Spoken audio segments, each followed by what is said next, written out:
Alright, so today's video is going to be, after 2 years, do I still agree with my statement that Sonic Adventure 2 is better than Sonic Adventure 1?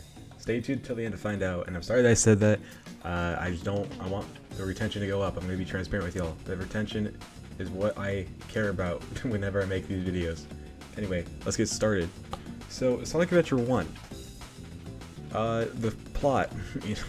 Eggman finds a being that he is unable to control and gives it ultimate power that eventually turns on him, like every other Sonic game. Sonic Unleashed. That dude basically killed the world with Dark Gaia. The Chaos killed a lot of people.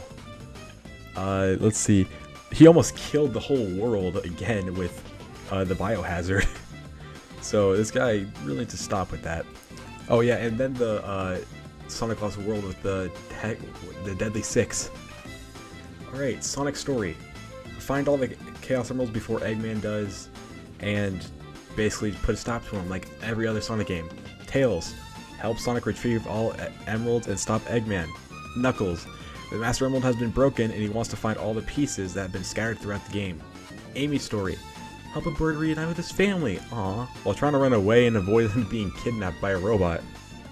Big the Cat, find Froggy. E102 Omega. After gaining sentience, kill all of his brothers to free the animals trapped inside. The first game is fun. I made the incorrect cons in my first video about this game. I just didn't like the cameras in the hub worlds, but after replaying it, I actually found, like, I knew the knowledge. I was able to enjoy the game more. The camera still bothered me, yes, but that I can't really get mad at that considering it was from the director's cut, and I'll get into it more later on.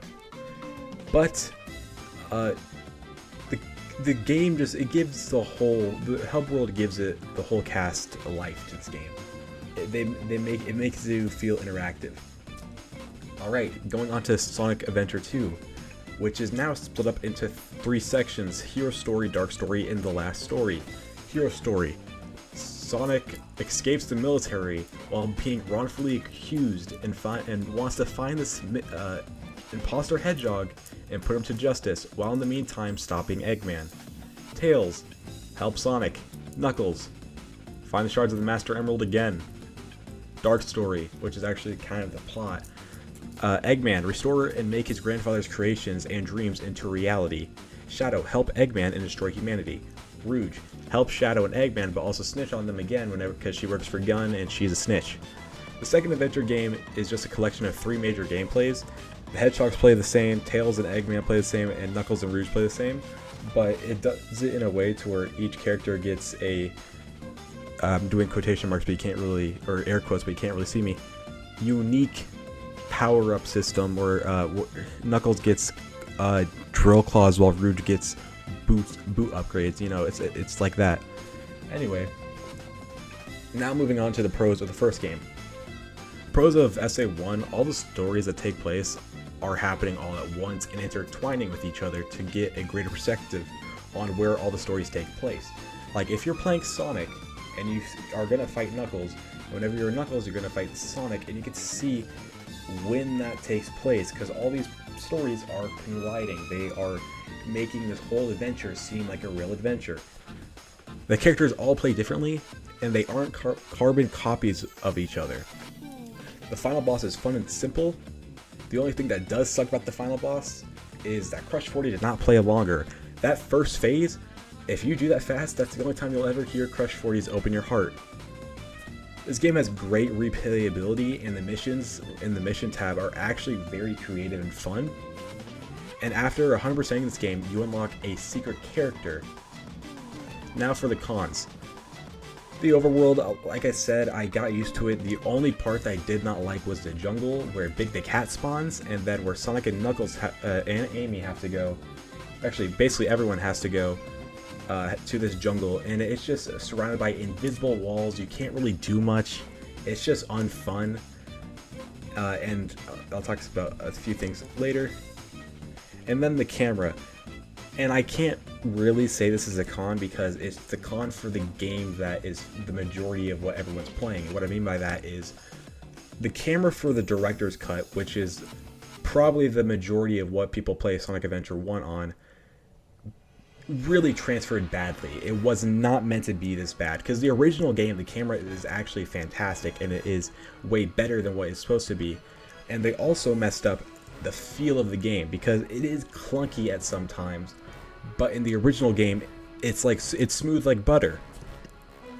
Other than those few cons, the game is really fun and creative and makes the game feel like an adventure, which it's Sonic Adventure, it should feel like an adventure. Now moving on to the pros of Sonic Adventure 2. The fast-paced stage in the linear path, since there is no hub world, it makes the game feel faster, and you get back into the action really quickly. The power-ups. Now I wanted to talk about this in Sonic Adventure 1, but I really couldn't, even in the first video, because I couldn't find any of them. After 100%ing this game, I finally found all of them, and I had to use YouTube tutorials and everything like that because I didn't know where they were. Because Sonic Adventure 2, the power-ups are scattered throughout the stages, and you have to replay the stages to find them. While in Sonic Adventure 1, they're in the hub world, and it can get confusing navigating that place. You can't lie to me that it doesn't. But it is an unfair topic because in Sonic Adventure 2, some of these power-ups are required to progress, and some of them aren't. I'm going to take Knuckles' power-up, which is the air breathing apparatus he has, where if you want to have an easier time in the last story, you're gonna want to find this. But like Sonic's spin, like light speed dash and flame bounce and then the flame ring, those are required to actually get. So it is an unfair pro to have for Sonic Adventure 1 and a con for Sonic Adventure 2, because the power-ups in SA1 aren't really required. You can go through the whole game with only Sonic's lightspeed dash. Alright, the final boss and the final story is a fun and amazing idea for all the characters to collab and to help save humanity. And the final boss is super fun and yet tedious. Like I said in my previous video, how if you go under or just like mess up, you have to redo the whole thing. That is annoying, but it's understandable. It's a final boss for a reason. And Crush 40 again killed it. You actually get to listen to the whole Live and Learn instead of in SA1 where you get to just listen to like the first 30 seconds because that's how fast Phase 1 takes.